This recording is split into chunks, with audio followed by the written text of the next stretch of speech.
Election के वक्त आप लोग कई बार सुनते होंगे डबल इंजन की सरकार, डबल इंजन की सरकार, डबल फायदे मिलेंगे। क्या ऐसा होता है? डबल इंजन सरकार, वादे, हकीकत और सियासत के इस सफ़र को आज हम तय करेंगे।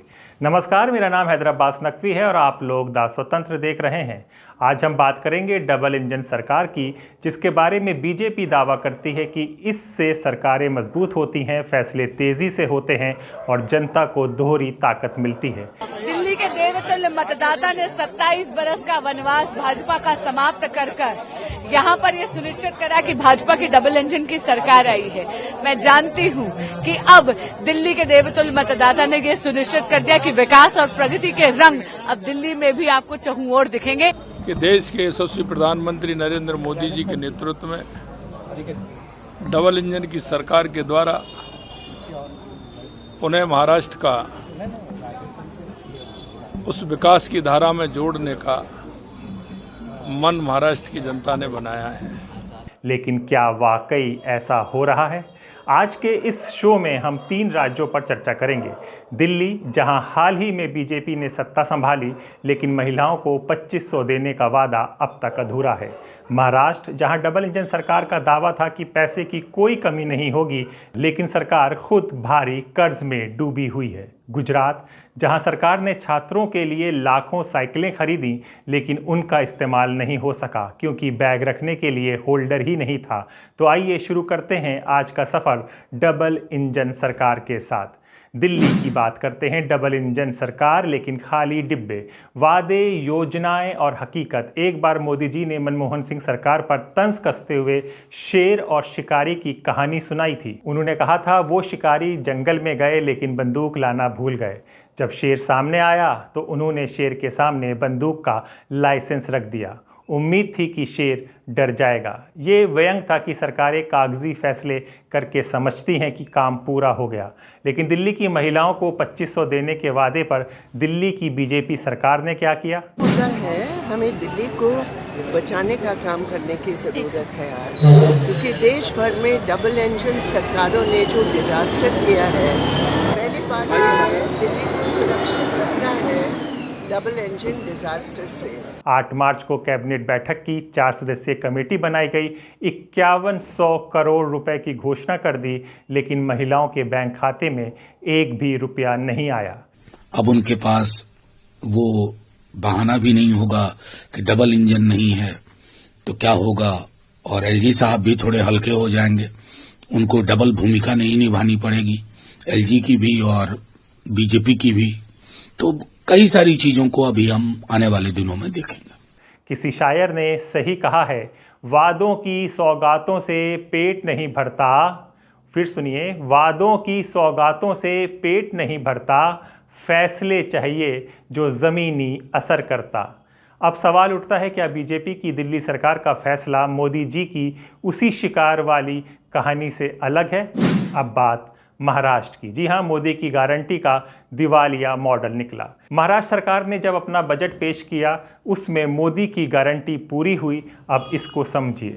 फिर से वोट दीजिए, डबल इंजन की सरकार चलेगी। कहते हैं कि नहीं कहते हैं, बताइए। तो कभी आपने सोचा है कि अभी कह रहे हैं डबल इंजन की सरकार, पिछले 5 सालों में कहाँ थे? पिछले 5 सालों में क्या नहीं थी डबल इंजन की सरकार? थी ना।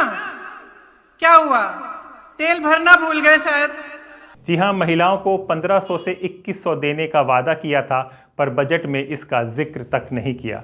किसानों की कर्ज माफी का वादा किया लेकिन बजट में नहीं किया गया। महाराष्ट्र सरकार कह रही है खजाना खाली है, जबकि महाराष्ट्र पर 8 लाख करोड़ से ज्यादा का कर्ज चढ़ चुका है। गालिब का एक शेर याद आता है, कर्ज की पीते थे मैं लेकिन समझते थे कि हाँ रंग लाएगी हमारी फाका मस्ती एक दिन। मजेदार बात यह है कि जिस महाराष्ट्र में लाखों लोग रोजगार के लिए आते हैं वही राज्य आज खुद कर्ज में डूबा है। डबल इंजन सरकार या डबल वसूली सरकार। महाराष्ट्र में डबल इंजन सरकार के बावजूद डबल वसूली का दौर जारी है। खोका यानी कि 1 करोड़ अब राजनीतिक करेंसी बन चुका है। सरकार का बजट 7 लाख खोका लेकिन कर्ज 8 लाख होगा। पिछले साल दोवास में 15 लाख करोड़ के निवेश समझौते हुए थे, लेकिन अब तक एक भी रुपया महाराष्ट्र में नहीं आया। जॉन एलिया का एक शेर याद आता है, मेरे कत्ल का इरादा हो तो बस एक काम करना। सुनिए फिर से,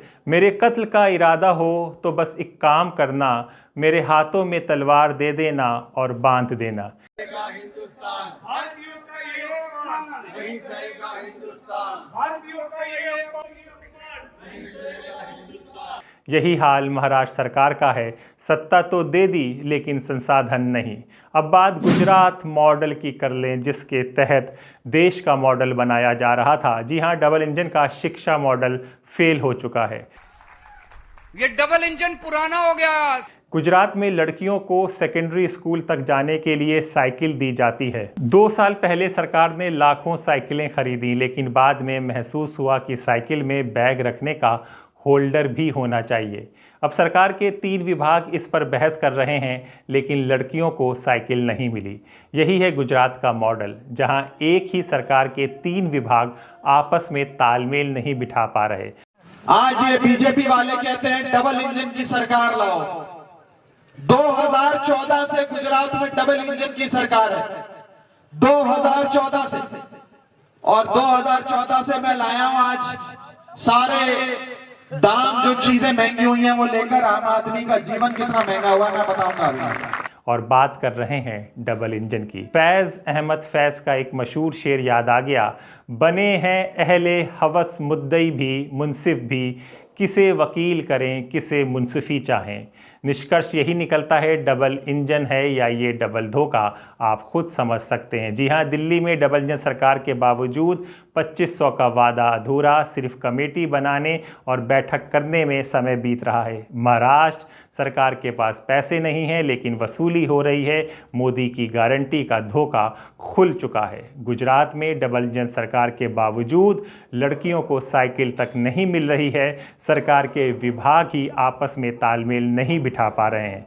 अब सवाल उठता है, क्या डबल इंजन की सरकार वाकई जनता की सेवा कर रही है या सिर्फ चुनावी नारा बनकर रह गया है। और आज मैं कह सकता हूं, 2014 के बाद देश के यशस्वी प्रधानमंत्री नरेंद्र मोदी जी ने राजनेताओं को और ऐसी राजनीतिक पार्टियों को बदलने के लिए मजबूर कर दिया है कि जनता के बीच में रहना होगा, जनता के काम करना होगा। अब अपनी बात खत्म करने से पहले हम एक और शेर कह दें, झूठी बातों से बहलाना बंद करो, खुद को मसीहा बताना बंद करो। आपका क्या विचार है, हमें कमेंट सेक्शन में बताइए और अपने दोस्त हैदर अब्बास नकवी को इजाजत दीजिए। फिर होगी मुलाकात एक नए विचार के साथ। साथियों, जब डबल इंजन सरकार नहीं होती है तब क्या होता है? जो मोदी जी डबल इंजन के फायदे बता रहे हैं वो भी सुनते जाइए। डबल इंजन सरकार मुफ्त राशन से लेकर मुफ्त इलाज तक गरीब की हर जरूरत का ध्यान रख रही है। नमस्कार।